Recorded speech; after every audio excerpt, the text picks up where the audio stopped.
Make sure you know what you're getting. Don't just go buy something off a shelf. Ask questions. Always know what you're putting into your body and know the benefits of the things that you're putting into your body. My plan is to continue picking off just about any kind of chronic illness or chronic condition and how cannabis is superior as an intervention versus, the mainstream model.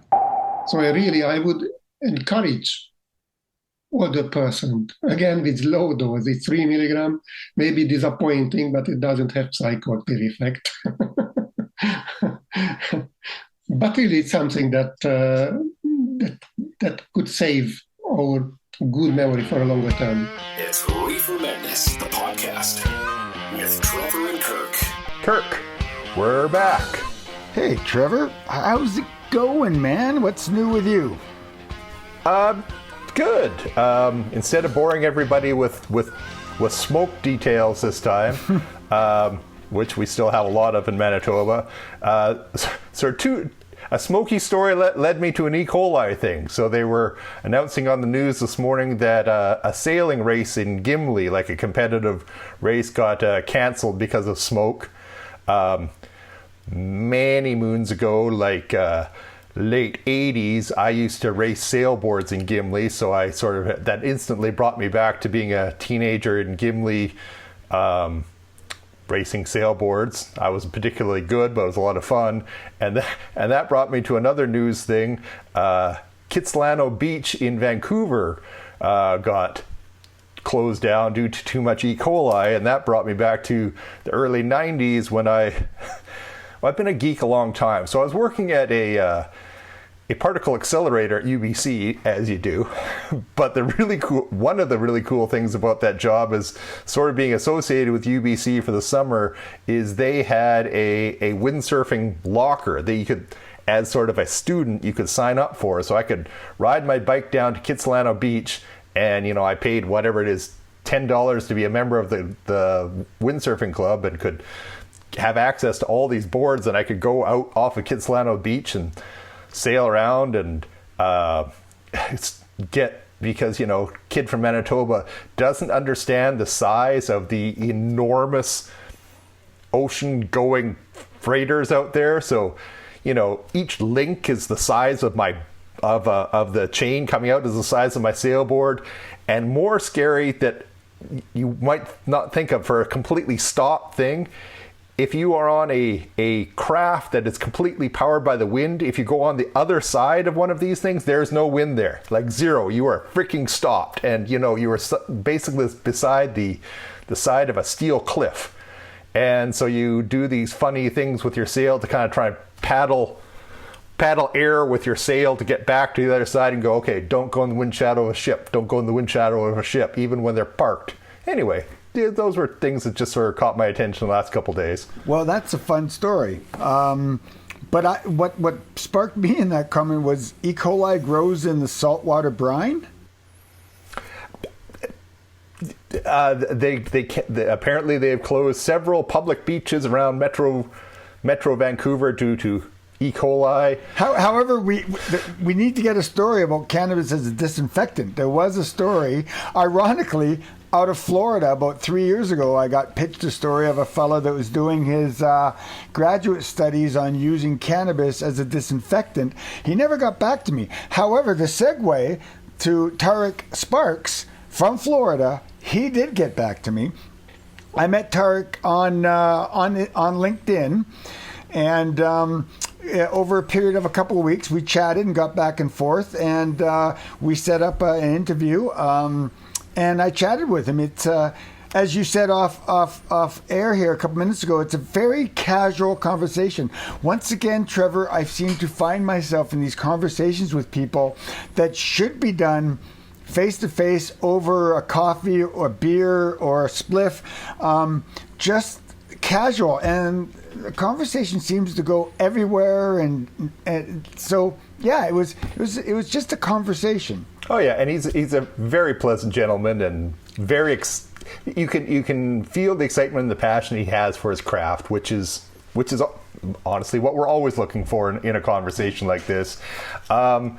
But yeah, and we'll talk more on the way back out. But what I want people to listen for is he has chef training. I even looked this up, and it is Johnson Wales University.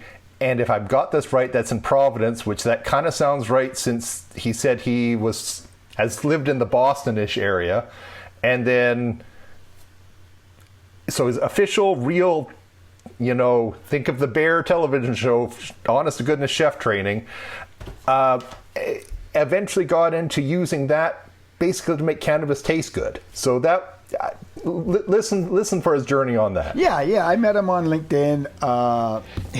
He's a cannabis educator, culinary storyteller, the founder of Hidden Creations, which he has a web page for. He's a food photographer. He helps brands, techs, and teaches and reaches. He's got a book, an Infusion Hour. He's got free downloads. I went to his web page. He's pretty transparent in his story. And yeah, let's just get into a story. We come out and talk about what we learned from him. Unless you got anything else up front to say, or no. We'll save the rest for afterwards. Listen to Tarik. He's a good conversation. Well, my name is Tarik Sparks. I am a photographer, chef, and cannabis educator. And it really began with me when I went to Johnson Wales University, and I never knew I was going to be a chef. Kind of went there on a whim there. And that opened up a lot of new opportunities to allow me to travel and live outside the country a little bit, and travel outside the country and just meet a lot of different people. My dive into the cannabis industry happened when I went to Alaska. I went to work in Alaska for about 3 months, and I met people from Amsterdam, from Jamaica, from the Netherlands, from Portland, from Oregon, and we were just all there working for, just a seasonal work. And I was just occasionally smoking, or wasn't doing it too often. I met some chefs there who were trying to explain to me that cooking with cannabis can be a lot more than just brownies and baking. And they took me out to one night. We all went out to the woods and did a campfire. We grabbed some steaks from the kitchen, and they were cooking with all the herbs and everything. And then they infused this butter with all the elements. They really knew what they were doing, and they were like, "This is cooking with cannabis." And I took that, came back to Miami, finished up my college degree, and then I tried doing cooking with cannabis. Couldn't really get it for a little while. Then I met my wife. We were working at a restaurant called Zuma. At that time, I wasn't working in the kitchen anymore. I moved to the front of the house, and she was smoking all the time. I wasn't, but I had this idea, and we started just putting recipes together from the kitchens and what I knew about infusion, and just working in the kitchen. And when I was at school, the biggest thing I wanted to do was be a saucier. So I loved infusing in general with just herbs and how to make a sauce and how to make a ketchup and a barbecue sauce. And there's it's called the Flavor Bible, which has all these different sauces in it. And it just I realized that cooking with cannabis is no different than any other herb. It might take a little different method to get the benefits of it. But I mean, if you wanted to make an infused olive oil without cannabis, it's the exact same process. Same thing with rosemary oil. And then when you're making sauces, it's all about you get all your ingredients and you put it in a pot, add some liquid, and you wait. Add some fat, and then you wait. It's the same thing. And as I kept doing it and making all these recipes, just realized that people, it's not that they don't know if they can cook with cannabis. It's just most people don't think of it as that as a herb. Sometimes people treat it as their go-to for the 420 holiday or 710 holiday or just here and there. But I've just realized throughout meeting a lot of people that you can't smoke forever. There's situations where you just you could work in corporate, is the kind of like the joke I used to, yeah, I like to tell because I did it for a little while. And like, you have to find out how to just heal, throughout the day and also trying to be in this stressful environment. So are you a Red Seal chef? I got my degree at Johnson Wales University, graduated 4-year service management, all that. And so you went up to Alaska to work as a chef? I did. Okay. But you got your training as a chef in Florida? Correct. All right. And then you went up north, up to the northern hemisphere kind of thing, and learned to apply your craft. And obviously came back to sunshine in Florida. And you're working in a restaurant now, and you discovered cannabis as a business, I guess, eh? So it's as much a business as it is a passion for you, cannabis? What's your relationship with cannabis? My relationship is I can't stop enjoying how intricate the plant is as just a herb, as a chef, because I've always kind of thought about this too. Like I never had like any like illnesses where I need to like get into cannabis. For me, it was just like, oh, like I can cook with this and this is really cool. See, and that's cool for me. That's cool for me because that's what I like to get is where is the passion of the person, and you see the plant as most of our guests. Is that, why God, what a complicated plant, what the things you can do with it. Yeah, you can smoke it, but you can ingest it, but how can you ingest it better? So what do you offer people then from Miami, and here we are in Canada? What can our listeners do when they get to your webpage? What can they find from your webpage? Yeah, so the first thing I offer is a free guide. It's basically a small section from the book that I feel when people are ready to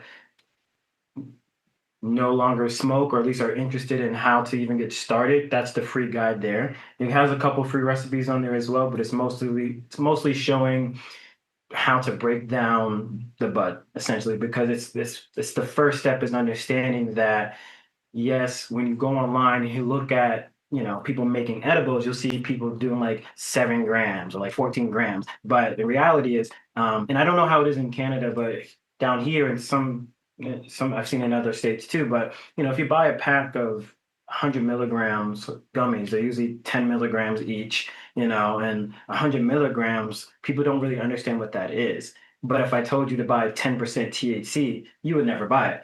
And it's like it's the same, like 1 gram could equal 100 milligrams. So it's just getting people to understand that and understand that you don't really need a lot, especially now where cannabis is going up to like 26%, 30%, like 1 gram can feed a lot of people. And it's by weight too, isn't it? It's by weight. When they measure THC in a plant, it's the weight of the THC. So when they say it's 26% THC, that's the weight of THC in that gram bud. Right, and then the moisture content loses when you have to decarb it. So it's kind of just teaching people the steps. Do you want to do it in the butter? Do you want to do it in the oil? Okay, cool. Let me show you how to get the math of this, and then let me show you where you can put this in some like easy recipes. So give us a recipe. How would you decarb cannabis? Let's say I've got a 1/4 ounce of pot that I want to put into a cake. Would that be too much? It would be a lot. It would be a lot. Yeah, I mean, when you think about it, like if you buy when you buy anything, it doesn't really matter. Let's just stay with 25%. That number isn't the total THC for all of the blood. It's for 1 gram. So you have to find out what the total THC is for all of it. So if you do, got my little handy dandy calculator here. So if you do 25% and then you buy, an eighth, 3.5 grams, that total is 875. I think that's what I wrote there. 875 milligrams for 3.5 grams. So you're like, all right, well, usually when I eat an edible, if I eat 1 gummy and I only eat 10 milligrams, maybe I don't need the whole 3.5. Right. And I think once people understand you can, and I think this is where like the pharmaceutical, like there's people up there that probably smoke weed and they're like, look, like if people understand this, like they're not going to buy as much as we think we need to make, so then people can buy it, and then the whole industry will change. People just grow it at home, so that's basically what you can get when you start off on my website before I go too far. And then if people want to go a little bit further, On my YouTube, I haven't started this yet because I've been wanting to build up a library of telling people, introducing the concept that you can just cook with cannabis before I just start cooking with cannabis. Because once I start cooking, I go into more like chef mode, and it's kind of sometimes a little bit harder to, to do them at the same time. So, but then you can start coming to my YouTube, and then I do teach. I was doing it once a week. I think I'm probably gonna do it like twice a month because I have a 2-year-old now. So it's been learning the new schedule has been new. But we do teach like basic infusions, and people can come on and ask questions because it is cooking. Not everyone was capable of going to culinary school to understand how fast should cook something, what it should taste like, and so forth. So it's a chef approach, and you can do that in a group setting, or we can do it on, like a one-on-one. Okay, all right. Let's walk through what I vaguely understand. What I have done in the past is I grow my own. And I usually get an ounce of cannabis, about 30 grams of cannabis of my homegrown, and I put into a pound of butter. Right? So now there are different ways of doing this. I've tried both. I have decarbed the flour in my oven at about 250, and then I take that T-carb and I put it into the butter. And then I set the butter into a hot water bath overnight. And then I filter it. I've done that. I've also just taken the raw flour and put it directly into the butter without roasting it first. And I find that I get more of the terpenes and more of the flavonoids from the flour that way. Does that work with your plan? How do you recommend people do it? Well, it just depends what you want. So if you don't decarb it, you get more of the THCA, which is more of the non-psychoactive properties of the plant. Will you get some psychoactive properties? Yeah, but if you're not decarbing, you're saying like, I just want the health benefits of this plant, just like if you any other plant, if you don't actually cook it or activate it, or if you let's just stick with that, then you won't get it. Now, some portion of it, since you're still cooking it inside of the butter, will slowly start to decarb inside of it. And because I'm assuming you can't keep the top on, it's up to you depending on how fast you're doing it. But if you keep the top on, you have like a low rolling bubble, then the terpenes will stay inside of there. And then the benefits of that, you'll feel a lot more. Yeah. If you decarb it, you won't get as much terpenes, but you will get the psychoactive portion of it. And usually that's what people are looking for when they want like the high of it. And you can do it overnight. The longer you do it, of course, the better. And then the more it reduces, it's better in terms of if you think about making this is culinary, but if you like think about making like caramel, like the longer you cook the sugar, the different colors of the caramel that you'll get. Same thing with cooking the flour. If you do it in 2 hours, will it still be psychoactive? Yeah. If you do it for longer periods of time at a slower, so that's why some people do it with the the slow cooker. I have a gas stove now, and I have a daughter, so like I can't leave things on for extended periods of time versus when I did it before. So the slow cooker can work, and you can control the water. As long as it doesn't evaporate out, you could be fine. Yeah. You can also even do, if you do that. Well, yeah, Well, and I guess what I neglected to tell you is I use a Mason canning jar, a little half pint jar, and I put the flour. I grind my flour. I put it in there. I put that in the oven. So everything stays and I turn it. Then I take that jar, I put the butter in the jar. Then I put the jar into a boiling water or just hot water. But the reason why I do that is it can't, like I have friends that just put it directly into the butter. But the butter doesn't get hot enough, right? Because if you get butter up to 200 degrees, it's going to boil and separate, right? And you get... If you do it in a double boiler, same concept. You just make sure that the water level is higher than the butter. But is the water going to get hot enough to decarb the butter inside the flour? The carbing process will still have to be on the... So you have to do it in the oven. You still have to do it in the oven, or you get a machine, but usually most people do it in the oven. Yeah. Yeah, I mean, you can do it in a mason jar. You can, I mean, when decarbing it, you're just really trying to make sure that no direct heat is on it, but it's long enough and slow enough where it can start to toast it, Yeah. and you can smell it. And what I like to do, especially when doing things like sauces, I usually tell people just to make a brown butter. That way, your butter can stay intact, kind of similar to what you're doing. But you brown the butter a little bit, or you decarb the flour. You put the flour inside the pan, and let's say we're going to do the first sauce we made was a brown butter Alfredo sauce. So we just kept all this together. So after we decarbed our bud in the oven, we just put butter and we grounded up our bud inside of a pan, and then we cooked that together. And now, since the flour's already decarved, now it's just infusing the butter, and then that butter is going to cook and then brown a little bit. It's going to be toasty, nutty. Now you have like a more flavorful butter, and then you kind of just build on top of that. You add your cream, your salt, pepper, your seasonings, your herbs, cook that down, reduce, and blend it. Now everything is completely combined. You don't have to worry about anything breaking up, and the whole thing is infused. Right. You could do that with any sauce, if you're going to just make everything together. Now, if you're just making the butter, like you said, inside the mason jar, once it's done, you don't have to remove anything. Everything's inside the mason jar. You can once it's cool, you probably just either pour it out, have your portion, or just put it in the fridge. Yeah, usually what I do is I put it through a cheesecloth, and then I've got this green butter that sits in the fridge, and I tend to just make cookies. I like my ginger snaps, but what I want to talk to you about now, I guess, is let's go a little deeper. What other oils do you use now that we've decarbed it? And like you said, if you want to decarb it to get the cannabinoids, acid forms out, you want to put it in an environment where it reaches what, 200 degrees? What do you recommend? The lowest your oven can do it. I mean, most ovens, my gas oven only goes to like 240. I think most ovens are around there. You want to do it for as low and as a minimum 2 hours, as low as your oven can do it.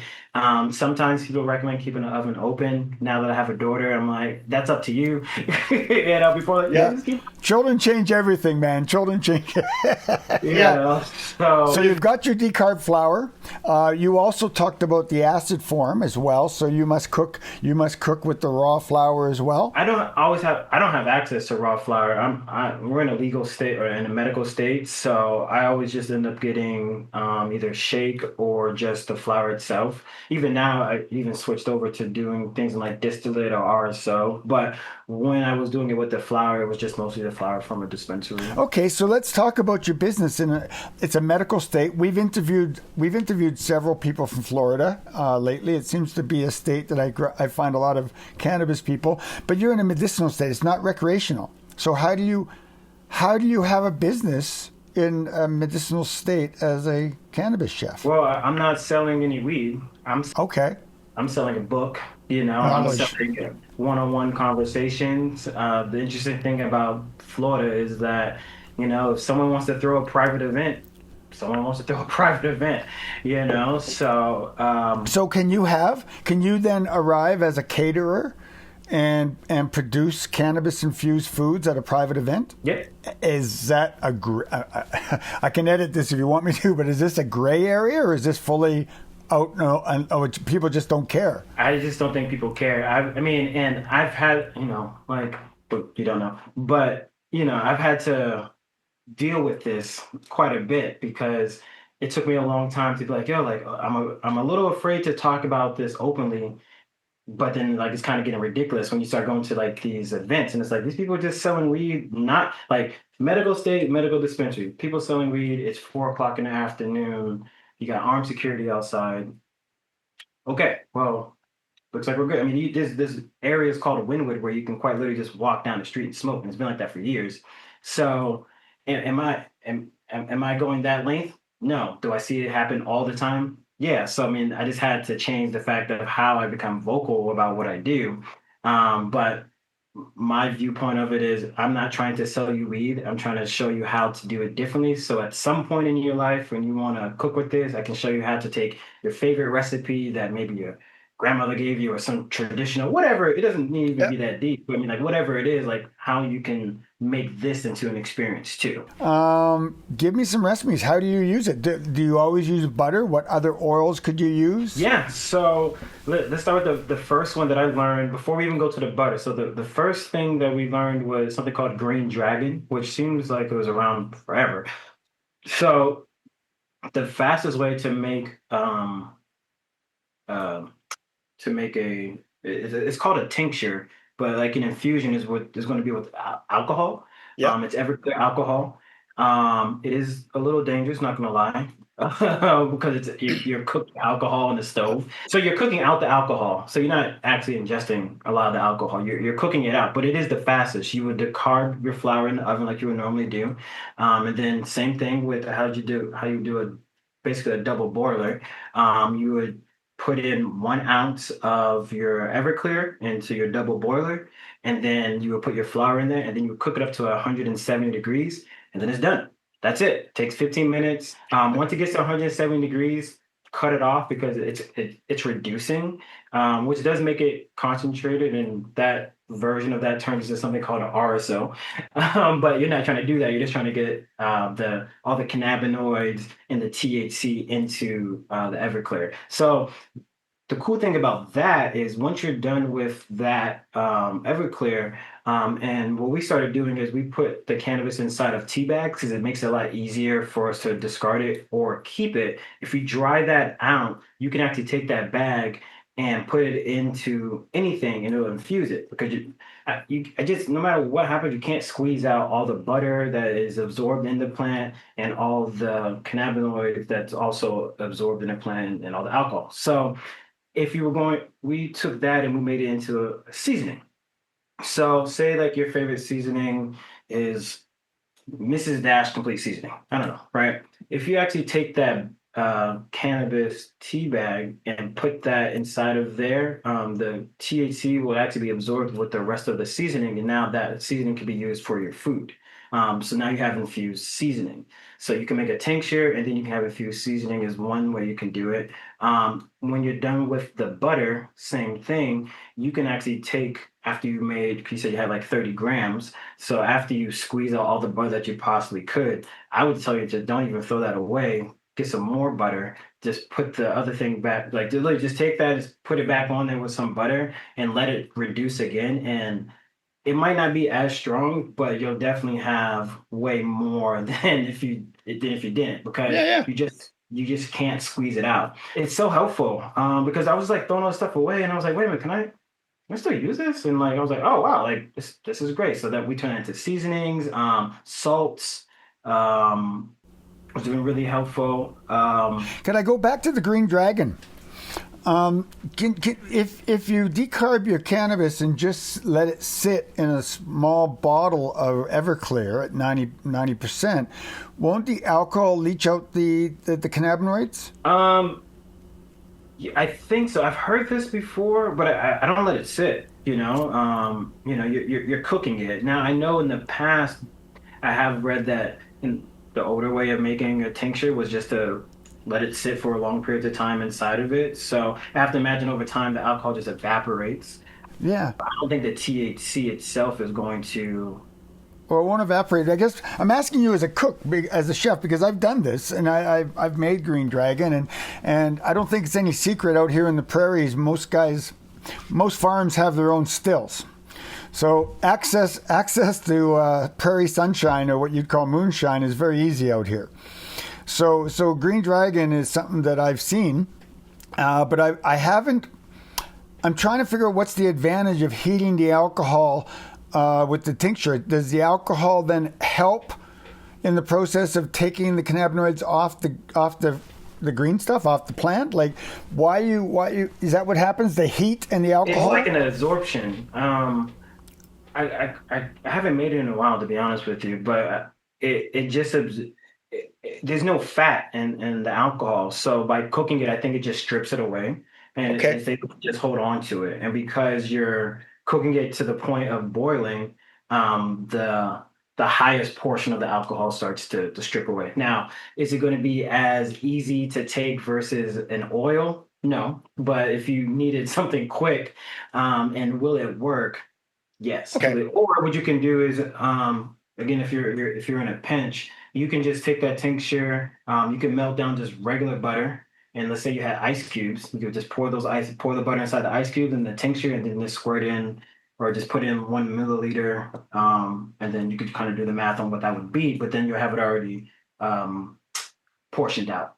Versus if you do it with the butter, you kind of have to do it the opposite way. You have to make the butter, portion it out, and then weigh it to kind of see what the weight is to equal what the THC would be. What other oils do you use in your cooking? So I started we in the past we were using grapeseed oil, and now I'm realizing that I can use different oils. But for the longest time we used grapeseed oils because when I was in the kitchen, we always use grapeseed oil because of the high proof, the smoke point.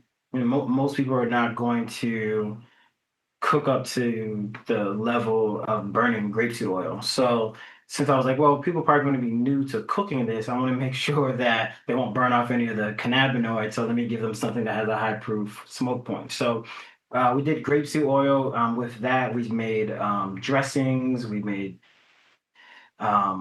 bread. My wife is a pastry chef from Johnson Wales too, so we both have our degree. So we've done quite a few parties, up to like 20 people.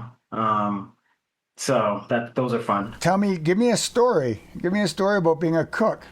Yeah. So a friend contacted us. He said that we wanted to do. Oh wait, specifically, I had a friend that was turning 25 years old, and he was like, I want 25 different sauces for my birthday. I was like, what? He goes, yeah, I want 25 different sauces. It was a ridiculous ask, but he gave me enough time, and I did not use it properly. I made all these sauces probably like 48 hours before. It was not the best, but we did it. And what he wanted was he was going to order like pizza and wings and then have people put the different sauces on it, and they were all infused. So they were only infused like 15 milligrams for the whole thing, but there was a lot of different combinations you can do. So then it was teriyaki sauce and I don't know, just a lot of different sauce. So there's that example. Another example is in the past we've done a 5 course dinner. So we'll do a salad course, a bread course, and then two, like a appetizer, main, and then a dessert. Usually my wife will make the dessert, and she'll make the bread from scratch. I make all the sauces from scratch when we have the time. I went up to New York before for my sister's birthday. Did some dinners up there, or two dinners. So yeah, I mean we've it just depends what people want, you know. I don't want to, food is interesting, but Miami is kind of weird when it comes to food. It just seems like everyone's doing the same thing because it's still working, and to me it's starting to get a little boring because it's like, oh, it's a new restaurant, and then like it's like, okay, cool, sashimi, big ice platter. So it's just trying to find ways that I enjoy eating whatever I enjoy eating at the time, and having people see that, and then allowing people to see it through like, oh, like this food tastes good. It doesn't taste like weed, and I'm going to get the benefit of it. It's great. So usually when it comes to dinners, also we find out if people have any allergies. I can always change the menu depending on that, and the dosing. Usually when we do the 5 courses, we give people 50 milligrams. If they don't want the 50 milligrams, we can either do like half of it or just do, excuse me, half of it THC, the other half CBD. And we usually always have a CBD drink there just in case someone just wants to feel better and not trying to get stoned, or just really high. But can you do a fried chicken with cannabis sprinkled on as one of the 7 herbs and spices, and like? You could, yeah. If you do the green dragon tincture, then you have the tea bag left over. You could make an herb and spice. You can make herb and spices, put the bag inside, and then let the herbs absorb the THC, and then use that to sprinkle on. Or you could just, I just like sauces because they're easier to do, and everyone for the most part has a sauce for something. So if you're we did let's see, we did like a cauliflower dish before. We did like a sweet pea sauce at the bottom of it. We do like a herb butter on top of it. So it just depends on what the dish is. I'm trying to think the last dinner we did. The last thing we did focaccia bread, and the oil was on the bread, and then we did balsamic and microgreens on top. And then we did chicken skewers, chicken pesto skewers. The THC was in the pesto. Um, then we did a waffle to go with that, and I think the THC was a tincture. So let me again walk through a scenario. So I want to hire you and I want a 7-course meal. So you might start with a salad with dressing that has cannabis in it. So at the end of the day, you've got to really know your dosing, I guess, right? So you must buy medicinal flour then. So therefore it's weighed out for you. And you're making 15 courses, so you must be able to say to people, if you use a tablespoon of this salad dressing, you're getting 5 milligrams. If you use a tablespoon of that sauce for your cauliflower, you're getting another 5. Is that sort of how you dose? Yeah, most of the time I usually do tinctures. So when we've done the dinners in the past, what we started doing is we might focus on 1 or 2 flowers, because again, you don't really need that much. So it's just trying to educate people so they can understand what they're going to get, and then allowing people, if they want to go further, it's available for them on the table. So like each dish might only have 5 milligrams of, throughout everything. And then on the table, there might be a tincture or a sauce to go with that if they want to add more, or a seasoning if they want to add more. When we did and when we did what's it called? A Caesar dressing, I infused breadcrumbs. So then people wanted to add breadcrumbs onto it that was infused, and I was like, okay, cool, a spoonful of this is about 5 to 10 milligrams, completely up to you. So that way people don't have to go overboard. I control 5 milligrams usually with the tincture in the background, and then just allow people to do that. If my wife is going to make a bread, we might put a herb butter on the table. So then people, if they want a 5 milligram butter, they can just grab that and put it on them themselves as well. But usually when we're focusing on when we have a dinner, we'll start off what I call a victory joint. Everyone gets a joint, because I've realized that no matter how much THC is in a dinner, smokers are going to smoke because we want to smoke. I want to get high, but that's going to take an hour. So I'm going to go smoke so I can enjoy this. So we walk people through the herb that that's going to be in the food, so that people know the terpenes that are going to be inside of it, because most people have never had like a tasting. I'm a really firm believer that cannabis will turn into wine. I believe that once cannabis is able to grow in the same regions that, the soil that grapes are grown in, that we're going to have some really beautiful stuff in the future. Like you get, Blue Dream grown in Champagne is definitely going to be different than Blue Dream grown in California or Canada. Sure. So, we do like a dry pull, let people know what we can taste, the flavor profile of that, where we're going to, where it's going to be in the dish, and let people understand that. And then we go out to the back, smoke, kind of allow people to feel a little more comfortable, because not everyone always knows each other. Sometimes they do, sometimes they don't. And I'm not trying to get people to smoke the whole joint. It's just more like a tasting. We can come back to the table, and then we start them off on either the salad or bread course. We can kind of just go from there. And do you have alcohol served at the same time, or is it strictly a cannabis experience? It's mostly cannabis. I don't really, if they ask for it, which usually they don't, but like if they want to bring alcohol, that's on them. Most times when I've done it at my friend's restaurant, she has a coffee area, so she make coffees, or we do mocktails. Usually the mocktails, if they want it, can have CBD in it, but there's no alcohol. That's up to them. It's fascinating what you're telling me here, because I'm trying to get my head around the fact that here you are, you have a cannabis business, there's cannabis everywhere, you're doing parties with cannabis, but it's an illegal state. I find that fascinating. I find it fascinating too. And it again, when you're like trying so hard to make sure you're not seeing it, and then you start seeing people come in and doing all this stuff, it's kind of like, okay, well, let me just stay in this kind of gray area. Because I see all this stuff all the time. People's businesses are, especially like the social media is getting taken down. And I've been fortunate enough, because I'm strictly staying in just the education portion of things. If people want to talk about what else they could do, we can jump on a phone call, we can get on an email. Of course, all those things are there, but I'm not trying to sell you weed. You know what I mean? And I think because of that, and I don't know why dispensaries are getting shut down, but like just like how I'm doing here. This is what I do. This is how you can educate it. This is how you can transform it. This is how you can do. My YouTube hasn't been shutting down. My Instagram has not been taken down. Fantastic. I won't keep it much longer. Is there any question I didn't ask you? Is there anything you would like our audience to know? No, I mean, I did not start off knowing how to cook. I think that's kind of important to know because for me, it's always funny that I'm now trying to teach people how to cook. And I've learned that everyone to some degree, I feel like honestly, everyone knows how to cook. I feel like people don't know when to take things off the oven, off the stovetop, so it doesn't burn, you know? And I feel like if I can showcase those areas so then you can have a better dish, so you can have a better experience, then you can have a more enjoyable experience with the plant that you love. If you're watching this and you love the plant, hands down. And then lastly, once again, my name is Tarik Sparks. You can find me on my website. It's called The Hidden Creation.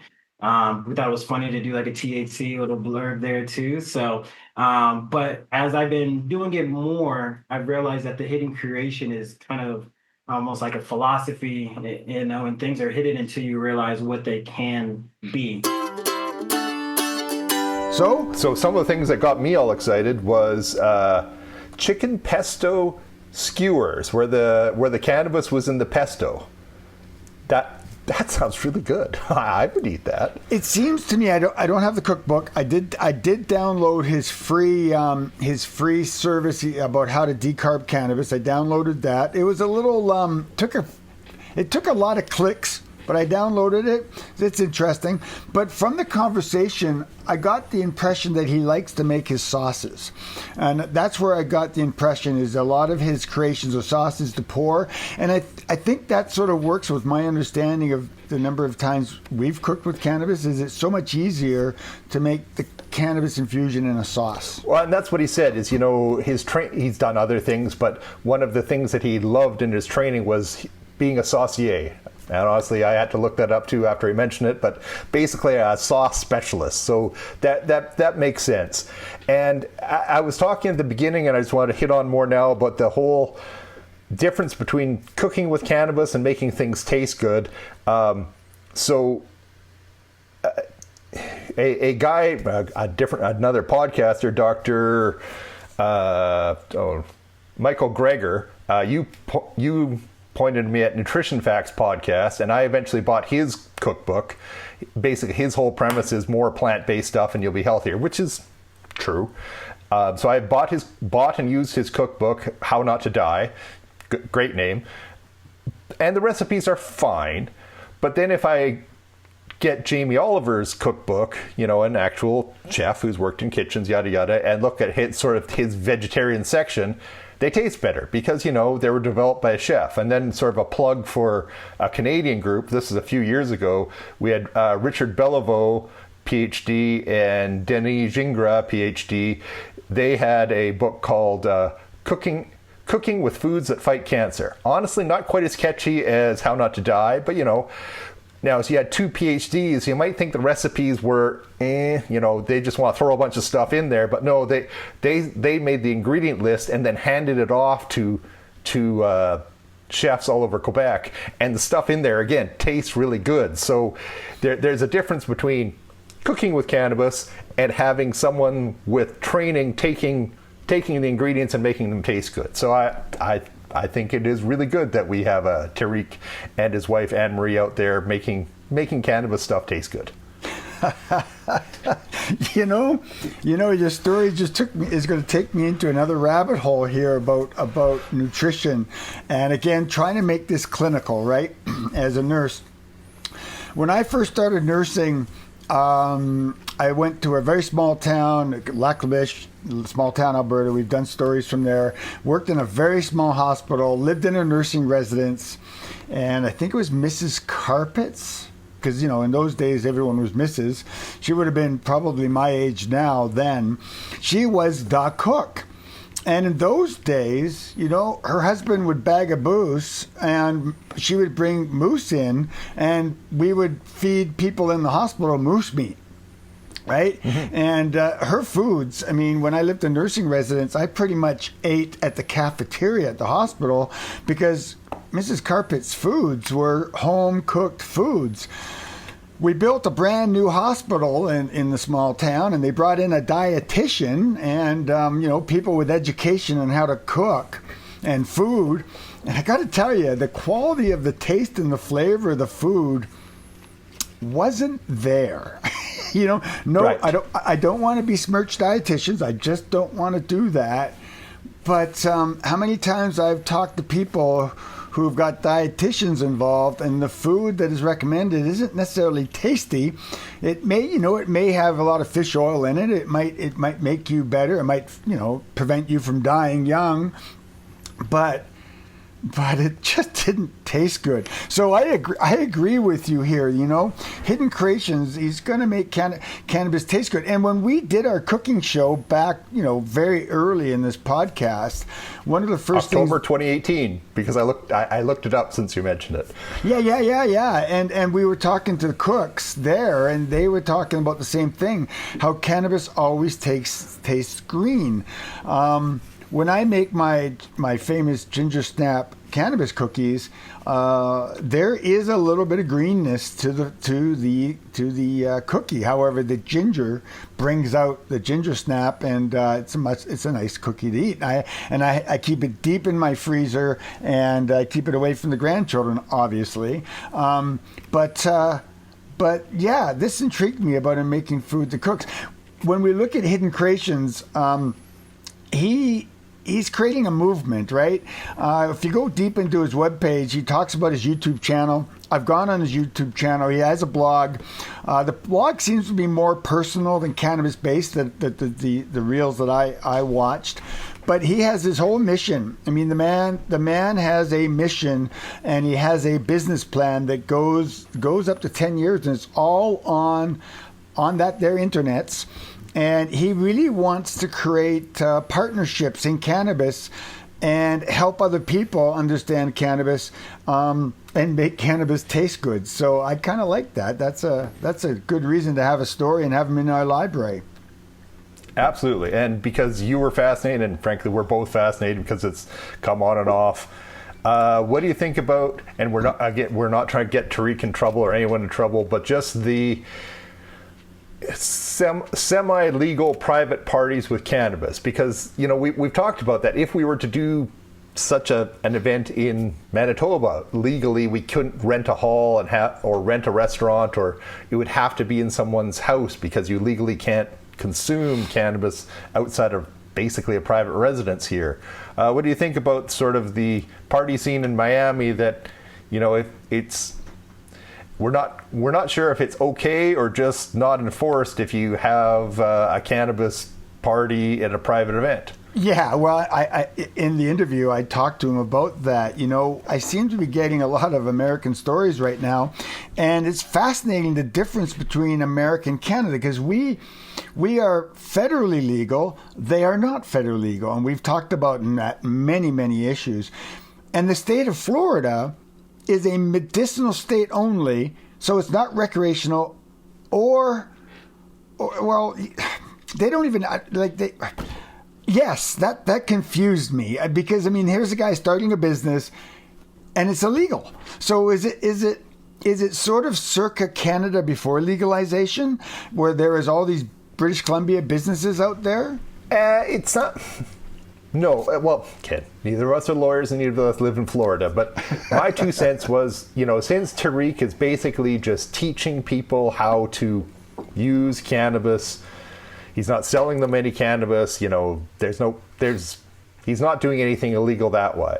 If the catered event, honestly, I think we're going more into a gray zone. So, even if he's got legal cannabis there, because he's got a medicinal card, and maybe he's gifting it to the crowd, and they're just paying for the food. I don't know. That's a whole gray zone that, again, we're not trying to get anybody into trouble, but I'm going to assume it's all above board, or at the worst, it's sort of in a gray zone. But it is interesting, the games you have to play. Yeah. Well, I mean, in Canada, I mean, we have tried to hold cannabis events, and it's difficult. I mean, we tried to hold a barbecue, and we got one ticket sold. But then we tried to hold that barbecue in Dauphin, where we have very few people that are probably interested in it. Well, I guess I'm going to put a plug out there and a cry out there. If anybody in our listener sphere is holding a cannabis-infused party, call us and we'll do a live feed. Let's talk about it. I'm very curious with this because in Florida, cannabis is illegal even in your dwelling. So if you're having a cannabis-infused party, that's illegal. In Canada, we can hold cannabis-infused parties in a domicile, in your dwelling, but we can't seem to find anybody doing it. It's so flipped. It goes back to that whole thing about what we're trying to do with this podcast is look at cannabis critically and how society is changing.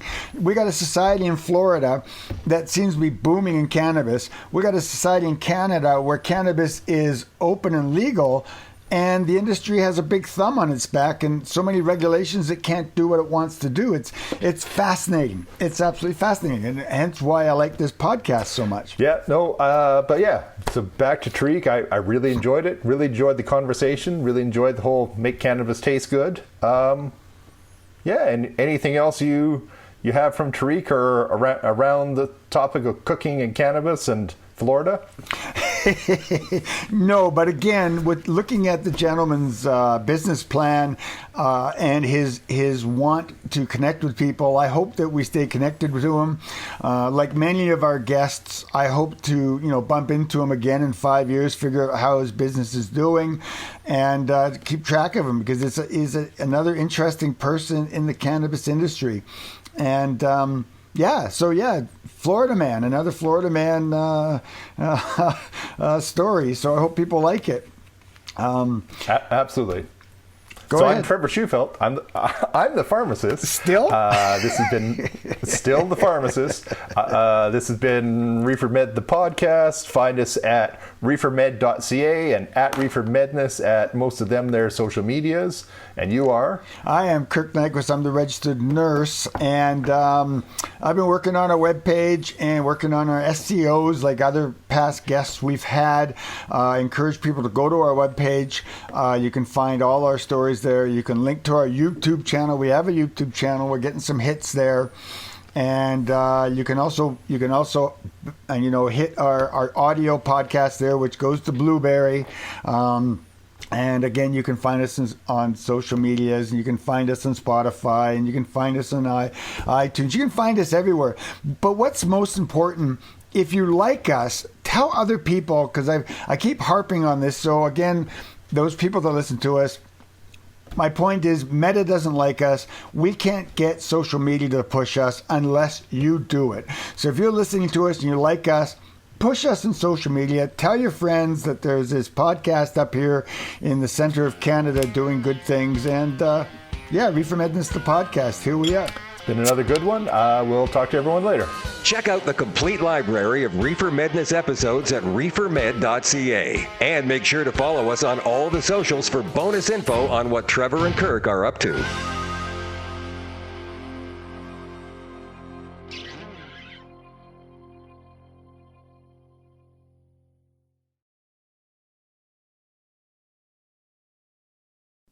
But I picture you and your wife and your baby between you traveling down the road in this little minivan, and you've got all your tinctures and everything in the back, and you got your white coat, you got your chef hat, and you guys. As soon as you said my daughter, she comes in here. She just woke up from her nap. Wonderful.